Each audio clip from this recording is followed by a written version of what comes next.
Good afternoon. As you can see, I'm feeling considerably better than this morning. Anyway, I've just been asked a really interesting question by one of my followers on TikTok, and they said to me, what do I think that Europe will look like after the war? And I didn't think that I would be able to do that justice in 3 minutes, so I thought I'd pop it here on YouTube and then link it on my TikTok channel. So I think there's a couple of elements to this. Firstly, there's my view, my wishes, and then there's what's perhaps reality. What I'm sure some people are kind of gathering from me by now is I'm a little bit of an optimist, so I try and consider that everyone involved is going to make like the right decisions for their country, or the right decisions for themselves, or not act with greed. And of course I am therefore woefully disheartened quite often, as I was this morning.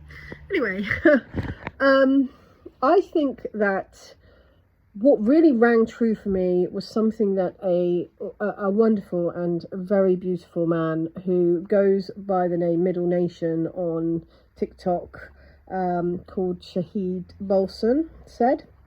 He said that the sanctions on Russia are actually sanctions on Europe. The idea of the sanctions is to sanction Europe away from that which makes us prosperous.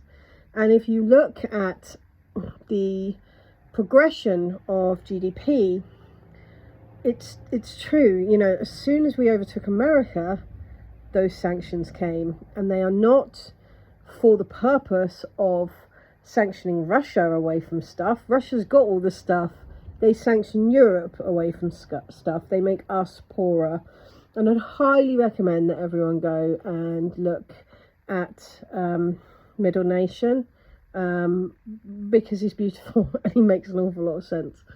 Anyway, for me, this really rings true, because a large aspect in my mind has always been that the purpose of the war has not been against Russia, because Russia, in my opinion, is not the aggressor here. Russia is dealing with a threat to Europe because neo-Nazis, heavily armed on the border of Europe, is a problem. You know, they're dealing with that problem on their border, and as far as I can see, they're doing it in a fairly humanitarian way. I mean, there's been 25,000 civilian deaths and 500,000 Ukrainian military deaths. That's astronomical for a war of this size. I mean, to have so few civilian casualties is unheard of. You'd normally have a very lowest, a 1-to-1 ratio of civilian casualties to military casualties. So this is not about Russia being aggressive. This is about showing Europe that Russia is aggressive. Because if Europe feels like Russia's aggressive, then we're gonna, NATO gets stronger. We all want the US to come and save us again, like they pretend they did in the Second World War, etc., etc., etc. Now, another really important aspect of that for me is when I've spoken to Russian followers on TikTok, who I would now regard as friends because we speak to each other a lot, they've said to me, this is the end of World War II. This isn't the start of World War III. This is the end of World War II. Something that I've covered in detail on a previous video. So please go and look that up if you want any more reflection on that. I think they're absolutely right. The enemy's the same. The staging's the same. The funding's coming from the same place. It's the same.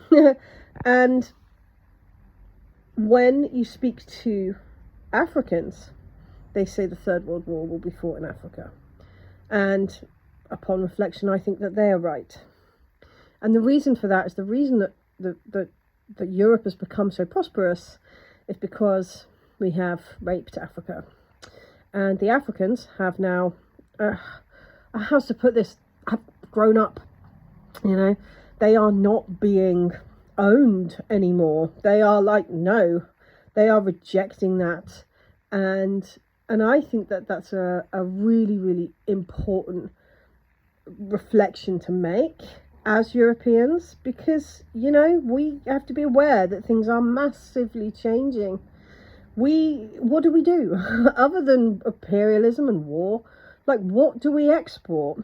You know, we have essentially enslaved ourselves to imperialism because we don't have anything to give other than control and war, which makes me really sad, because I'd like to think we do have other things to give, to be honest.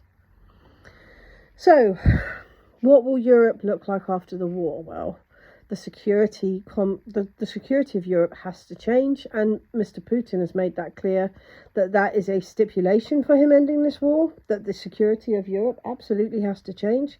NATO, I think, will become completely pointless. I mean, NATO is almost demilitarized as it is, and it will have shown that it is not prepared to stand up against Russia in something that it feels it has a right to. How will small Eastern European NATO countries react? That is a big question. How is Poland going to react to Russia on its border? Because, like it or not, that's what's coming, you know. I feel like after this incident with the Kerch Bridge, that Russia will take Odessa quickly, probably amphibiously, I would think, and then we'll have surrounded Kiev, and there will be a stipulation that either Kiev is annexed to the west or it becomes part of Russia. I hope for the people of Ukraine that it becomes part of Russia, because that will mean that they are free from the 500 billion in debt that the Ukrainians have. For Western Europe, how does this look? Well, when Russia leave Ukraine militarily, I don't think they will completely, but in the most part. Well, let's face it. Sorry, I can hear dripping in my house. I'm a little bit concerned about it. Well, when they leave militarily, for the most part, they are going to have a large selection of battle-hardened, able to train smaller army, including the Chechens, including the previous Wagners, you know, that can go into Africa and teach countries to protect themselves from the West. And that is what they're going to go and do. It's what they've been doing in Africa anyway. Now, I have heard some differing views about this. South African woman said that, you know, Wagner's not welcome in Africa, but by and large, what I've heard from my African followers is that Wagner's very welcome in Africa. So I will stipulate that I believe that there's perhaps some issues there. You know, some people believe differently, but from my perspective, I think that Wagner has been very much invited to Africa in order to rectify issues caused by the West. Theft, you know. The African Union, the currency that they produce, that's going to have a massive impact on current colonial powers, and by that I really mean France. The French have been holding on to African money, and I think in part because which African country can stand up and say, give us back our money? How do they know which money's theirs? The French have got so much of it, it's hard to distinguish. But if Africa as a nation, and I think they'll do this with sanctions, says to France, you need to give us back our gold, then that's going to have a dramatic impact on France. Now, do I think this is what's worse for Europe? I actually don't. I actually think that a decentralised reserve currency is what's best for the whole world. I think that we are going to have to do some serious soul searching to find out what we're actually good at that's not war. Something's definitely dripping in my house. Anyway, that's not war. And I think that it's going to be difficult for a while. But I think that we as Europeans need to learn to come to the table as equals, not as superior, not with this mindset that I hear all the time that without us Africans would have nothing or Indians would have nothing. And I was really put in my place earlier today. I was having a conversation on a live with a man from Italy, and you know, we were talking about the fact that yes, the West did build infrastructure in Africa and in India to export resources from those countries. And an African woman came on and quite rightly said, no, those roads and those railways were built by Africans. And she's right. We didn't drag white British slaves over to build that stuff. We enslaved the local population to build that stuff. And I honour that. I really, really do. Now, I suppose what I want to say here is that of all the countries that I see and all the areas that I see, I believe Europe's the most uncertain. I really, really do. But I will say this. I think that Russia is holding off on taking the Kiev regime down in force, because what Russia would really, really like is for Ukraine to take that regime down, and therefore in its own right come to Russia and say, we need help getting rid of this Western influence. Because if that happens, then there is some democracy left for Ukraine, you know. If Russia take the Kiev regime down, then there's going to have to be like military rule in Ukraine for a while. And other people don't really understand that, but if you look at, for example, Poland had to deal with Soviet influence for a long time, but that's because without that Soviet influence, there would have been Nazism. You know, you have to denazify a place. You can't leave places without a system of government, and there wasn't one in Poland. Now, Polish don't seem to really understand that. And I think that that's quite unfortunate for them, because if we look at Afghanistan or Iraq, we can see what happens when we remove a system of government. We don't put, you know, there's nothing new in its place. It's bad, you know. And I think the Soviet Union gets a really bad rap for that, but it's true.